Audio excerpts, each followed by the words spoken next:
With Coach Clayton Nance over at Grimsley High School. Coach Nance has been with Grimsley a while now. Was with Page years before that, but he's got a birthday this week coming up. It'll be a milestone, birthday number 70, kind of like This Is Your Life day for Coach Nance's work this afternoon.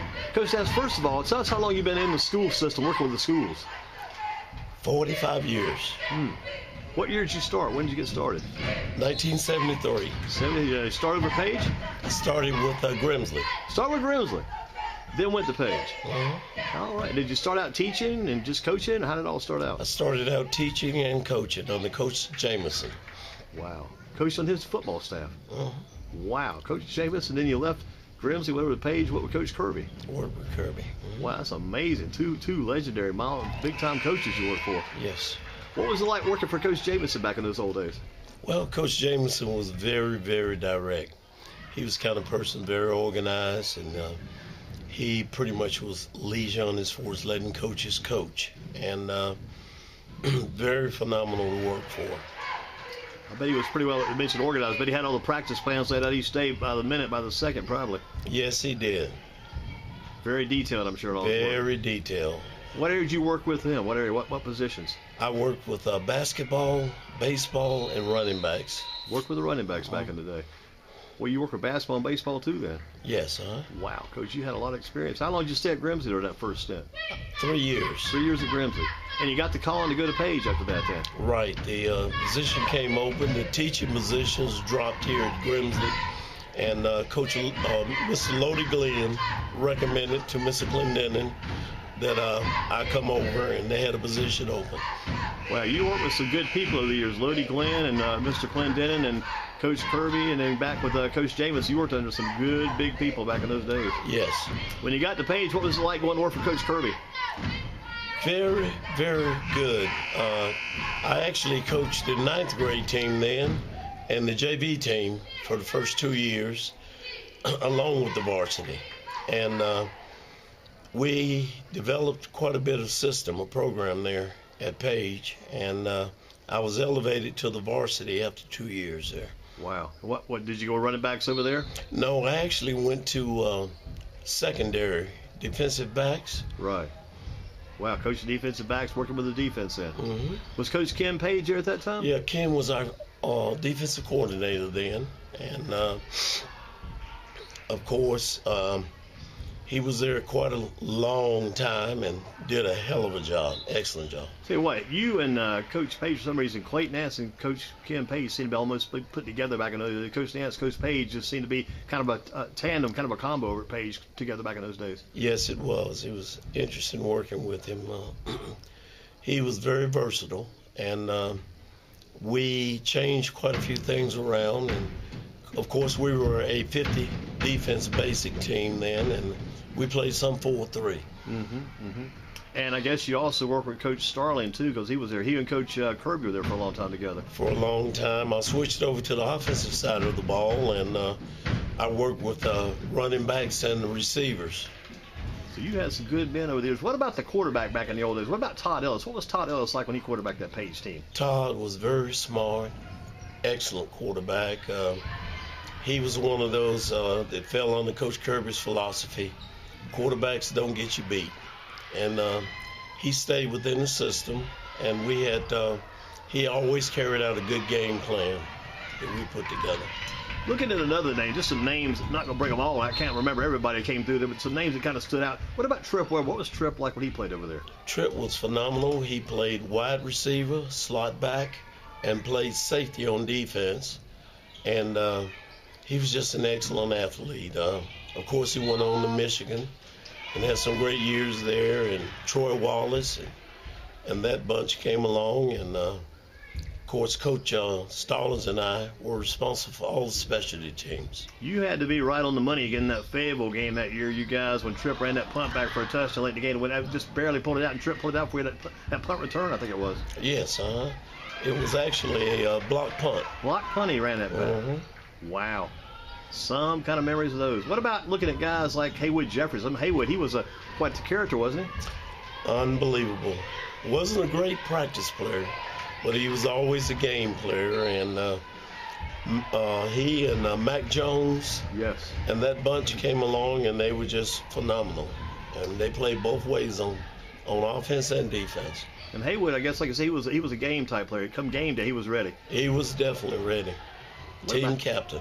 Team captain. What? And wore number 84 at NC State with the Houston Oilers. I don't know if you wore 84 at Page or not back in the day, but I remember that number very well. Exactly what he wore. Same number. Mm-hmm. What about John Newman? John was a versatile guy too, I think, back in the day. Oh yeah, John was excellent. He was a defensive guy, and John was a phenomenal leader. He went on and played at James Madison, and not only was he a good football player, he was an excellent basketball player. Very good athlete then. Very good athlete. And Haywood, I think, played some basketball too back in his day. Yes, he did. A lot of those guys back at Page were some very good athletes back in those days. Yes, they were. Got to bring up a defensive player you remember might have been working with him back then. What about Michael Brooks? He just stands out as one of the best defensive players that came through there, maybe. Yes, Mike was an exceptional football player. He played on both sides of the ball, was a great leader, team captain also. And Mike was just phenomenal, very talented. What was it like when Coach Kirby stepped down? I guess that was a changing of the guard when he stepped away, and the program began to change some then. Yes, pretty much the system stayed within itself. It stayed the same. Bill King came in and did an excellent job for us for a short while, and I was working with him. I was on the offensive side of the ball with him, and we shared quarterback responsibilities as far as coaching, running backs and receivers. Tell you what, over at Page during those times you were there, you also you were the head baseball coach too, I think, there at the time. Yes, we had some great baseball teams there. Very, very excellent baseball teams. Of course, when you got guys like Tripp Welborne and those types of guys, you know, it was just unbelievable. It was pretty much putting the guys out there and get them in the right position, I guess. Yes, it was. You know, they were so versatile. We switched a lot of things around. Luke McKeel, I replaced him, and Luke did a good job there with baseball.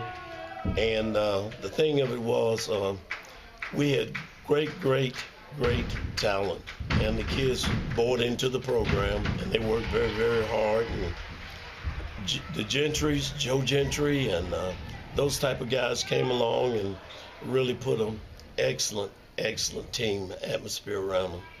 Going back to Page again, what do you remember most about Coach Kirby? Coach Kirby was very demanding.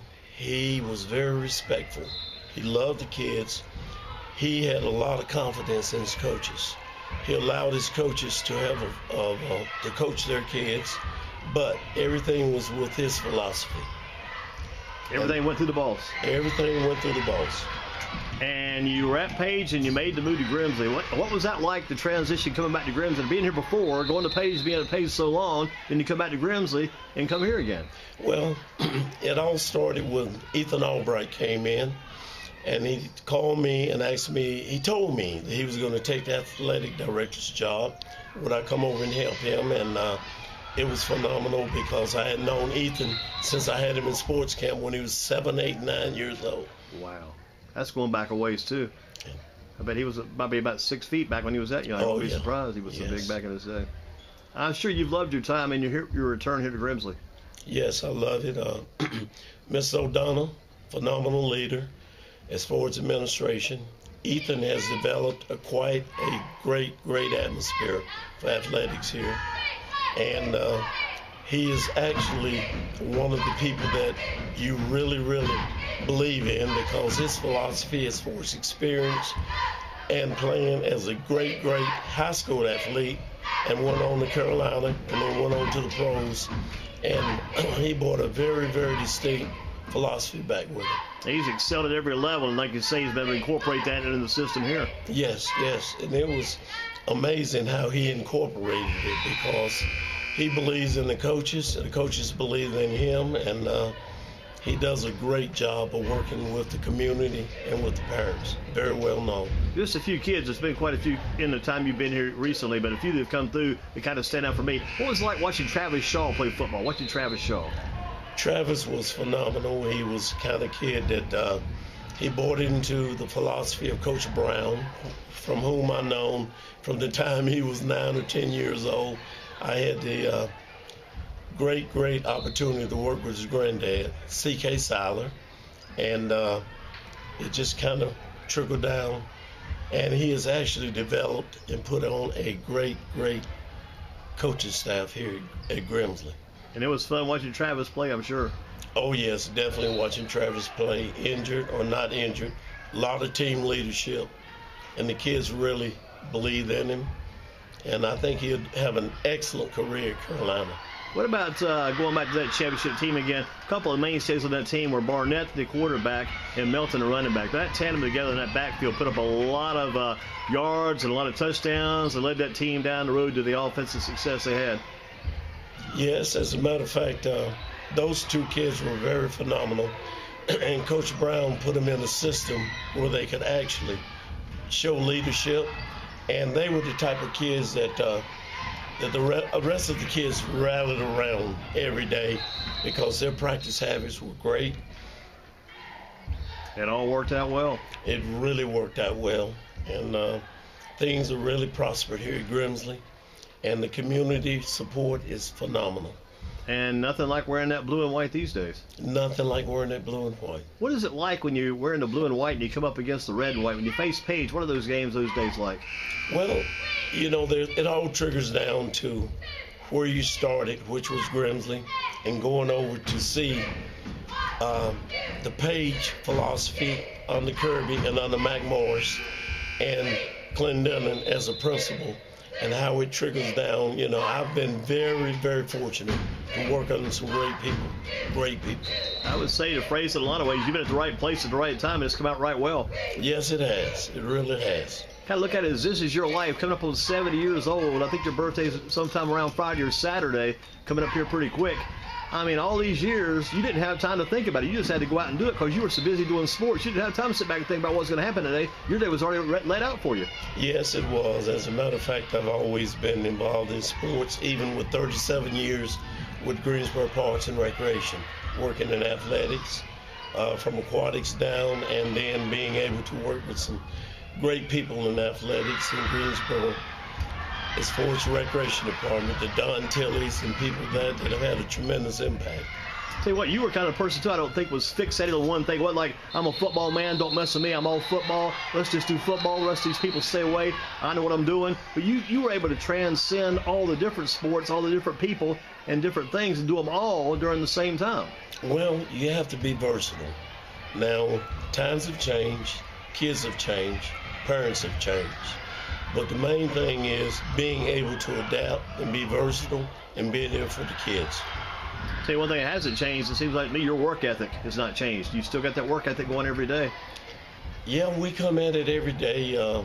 We have a game plan for each sport, each program. And what we try to do is develop and make sure our coaches are very knowledgeable and they can accept the responsibility and roles. When you were coming up through the ranks as a young man, getting into sports and playing sports and growing up, where did you grow up at? And who inspired you as a coach? Who was the inspiration for the Clayton Nance we know today? Well, I came up in the early 60s under a person named Bob Bowles, who recently is deceased. Bob Bowles had a lot of confidence in my personality, myself, gave me an opportunity to be a quarterback. And he also made sure that I was able to play baseball because blacks did not play a lot of baseball in the county then. And I'll take my hat off to him. He was very inspirational to me and showed me the way. I'm thinking that was somewhere maybe around Northeast Guilford or somewhere. Where was that at? What high school? That was at Northeast Guilford. That's what I'm thinking, Bob Bowles, in the 60s. And Fred Stiles, Bob Bowles, Roland Andrews, and those guys, Bill Buckout, they were very phenomenal. They had a tremendous impact on my life. And as far as it goes, were you part of the state championship baseball team that came through Northeast back in those days? Yes. I thought maybe so about your time. Yeah. Yes. We had some phenomenal players then. In baseball, Bob Bowles was a phenomenal baseball coach. And what he did was he was one that showed me how to take a young man, make him versatile, make him believe, and develop. Yeah. And during that time, I think you go back and you look at all of the Rick Gentry and those people back then, the Donnie McNeils, the Ronnie Rudds, and those guys that were so phenomenal. Baseball was a tremendous sport in the county then. Back in those days, they say baseball was the king at one time. Yes, it was. Yes, it was. What position did you play? I played shortstop, right field. Man, you were some of the key positions then. Yeah. Shortstop, you were almost like the quarterback of the defense in some ways as far as that goes. Yeah, I had a lot of talent above me. Wow. You had to work for your job for playing time. And Coach Bowles was one of those people that said, when your time comes, be ready. Mm-hmm. I guess it's one of those things. You were a kid back then. You learned how to work with kids coming up as a kid yourself under a very good system with Coach Bowles in. Yes, very much so. And Coach Bowles was very demanding. Coach Buckout was very demanding. And the thing it was at Northeast then was it was pretty much during a period of time where you were trying to actually, Coach Bowles thrived that it didn't matter the color of your skin. It all was a team game, and that's something that he always thriving toward us. He gave you a chance no matter what. He gave you a chance no matter what, and you had to take advantage of that chance. I tell you, Coach Clayton Nance, so kind of like going back over your sports life, this is your life. Sports has been your life for all these years.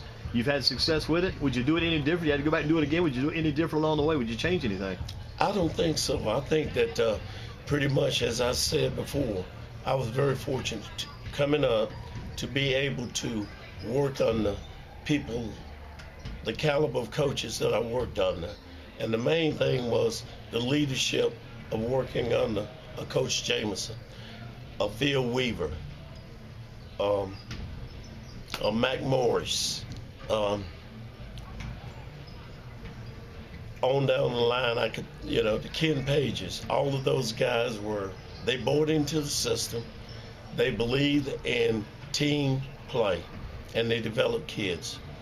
If you were to retire, would it be beneficial for you, or you're probably better off just doing what you're doing now, not retiring? If you retired, would you slow down, be able to have anything you would do, or is it better just keep doing like you're doing right now? Is this the best thing for you right now? Yes, it is. Staying involved, being there for the kids, and being very supportive. I talked to Jed O'Donnell coming in. He's the principal here at Grimsley. Speaking to Coach O'Donnell, said, have you seen Coach Nance? He talked to him. He said, yeah, he's down there, I think. But tell you what, you can find him because this guy always has people come to him and says he was respected so much within the school, within the community. Every time they see Coach Nance, they come talk to him. They know him, they respect him, and they want to talk to him because you're well known and you've helped people over the years. And just want to say thanks for all you've done over the years. Well, I really appreciate that. I thank them for giving me the opportunity to stay involved. Coach Nance, this is your life, your sports life. It's almost like the sporting life of Clayton Nance. Outstanding coach of the years at Grimsley and Page and other stops on the way. Thank you for your time and continued success, and keep up the good work and don't stop. All right, thank you very much. And happy birthday, too. All right, thank you.